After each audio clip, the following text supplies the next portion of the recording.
Now, just a little warning before we begin that there will be major spoilers for the latest episode of The Bad Batch in this video, which is the 13th episode, or the one called Infested. So if you have not seen it yet, and you don't want anything ruined, it is a really good time to click away. Okay, so let me start by saying this wasn't exactly my favorite episode so far, especially coming on the heels of a really good and exciting two-parter that sort of broke from the standard mold or formula the show frequently has been using, of quickly getting into a problem and just as quickly getting out of it, all for the sake of fitting into a 20-some minute episode. And though, as I've said before, not every single episode is going to be fantastic or move the overall story forward in leaps and bounds or in monumental ways, sometimes, yes, they can just be good and fun episodes in and of themselves, and I'm not a big fan of calling them filler episodes, because some of the other more one-off style episodes I have really enjoyed, but this one just missed with me.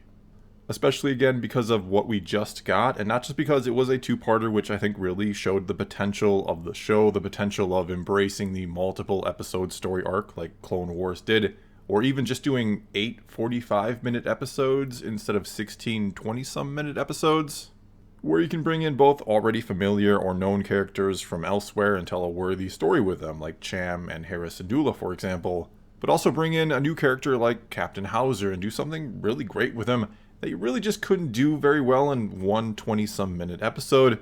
But then there's also the way that the two-parter ended, with Crosshair about to start his hunt for his former teammates, which is no doubt going to lead right into the finale of this season, of either saving him or having to kill him or who knows what exactly. And so I feel like we had really, really good momentum after that episode, or after the last two episodes, only to get it a bit deflated, or for it to come to a screeching halt, you could say, with an episode that had nothing to do with any of that.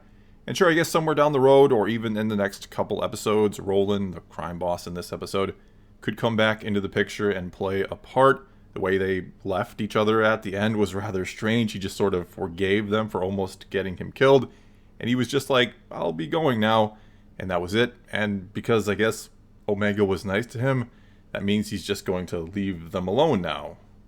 But anyway, if this had been a kind of one-off Crosshair episode, with him beginning his hunt, and maybe at the end of the episode he somehow learns they're on Ord Mantell, and it sets up this 3-part finale, because we do only have 3 episodes left at this point, I think that would have been a much, much better way to go here.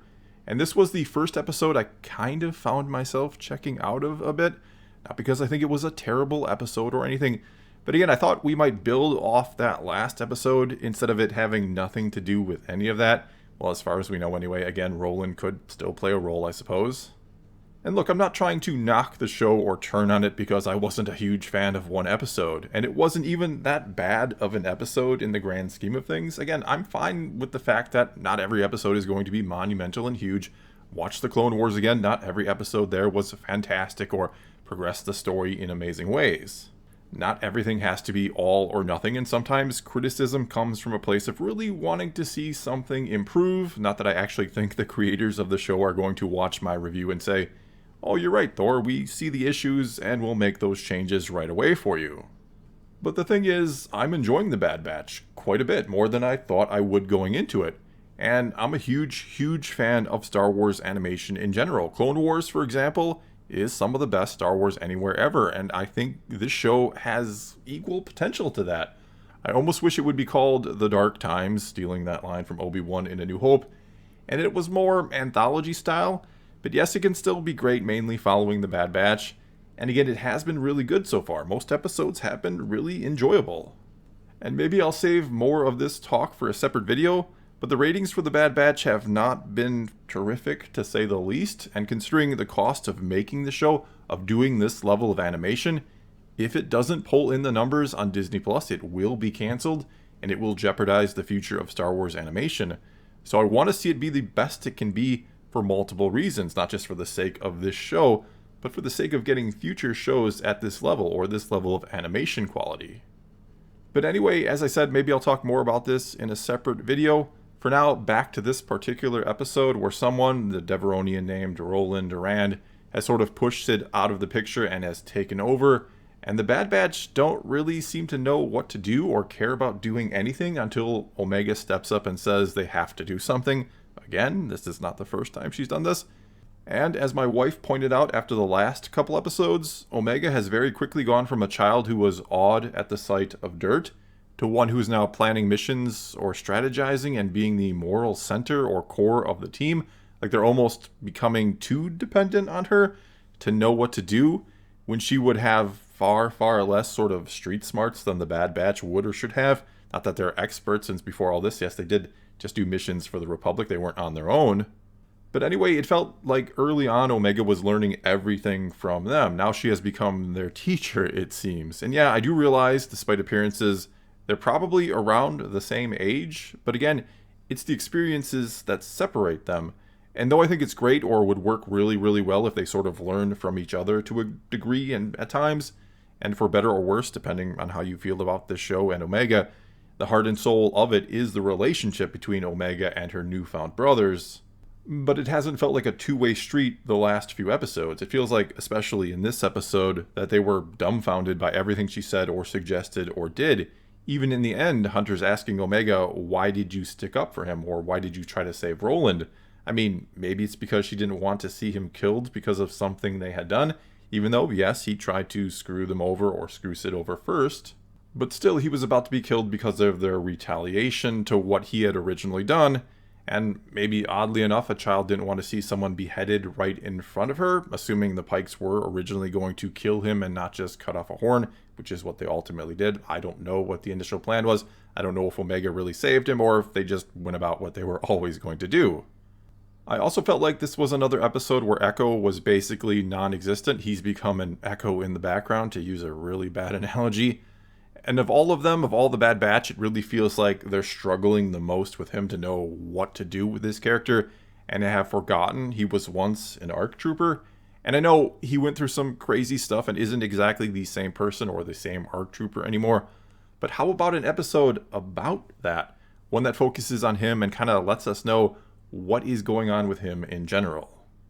I also had to roll my eyes that twice in this episode, something stupid had to happen to set off the bat creatures. Sorry, I forgot their name. First it was Wrecker dropping his flashlight, and then it was them conveniently crashing into another cart, I believe it was. And I'll just mostly leave alone the fact that, like, the day after they do this little heist, they all just go strolling right back into the bar like absolutely everything is going to be okay. I mean, the Pikes are still going to be upset that their spice has gone missing. Plus, even if the whole thing had gone off without a hitch, I don't think Roland is so stupid that he wouldn't know or suspect that Sid was the one behind it, and that he wouldn't tell the Pikes that he suspects she's the one behind it, and that they wouldn't at least go investigating her or the matter. And therein lies the problem with the 22-minute episode, or however long this one was. So many things have to happen due to conveniences, and at times they just cut corners or cut away logic just to get us from A to B and then quickly to the end of the episode, because they don't have the time to slow down and do it the right way. And never mind taking a minute or two to slow down and give us some great character moments like Echo has sorely been missing out on. And again here, I like the show quite a bit, more than I thought I would going into it. It's not what I expected, but that didn't turn out to be a bad thing. And I don't think this episode was terrible, and if you really enjoyed it, I think that's fine. I just want to see the show succeed, and like I said, I may or likely will do a separate video going into the ratings of the show and other problems it has, because again, I do want to see it succeed. I want to see Star Wars animation succeed, and honestly, I'm not sure episodes like this are going to help that happen. Well, that's all I've got for you this time. Now it's your turn to tell me what you thought of this episode. Am I too harsh? Did you think this was really good? Or do you agree this deflated the momentum a bit, and that there are things the show could do better all around to reach that next level and help ensure a bright future for Star Wars animation? Whatever the case may be, leave a comment below and let's talk some Star Wars. And until next time, thanks for watching.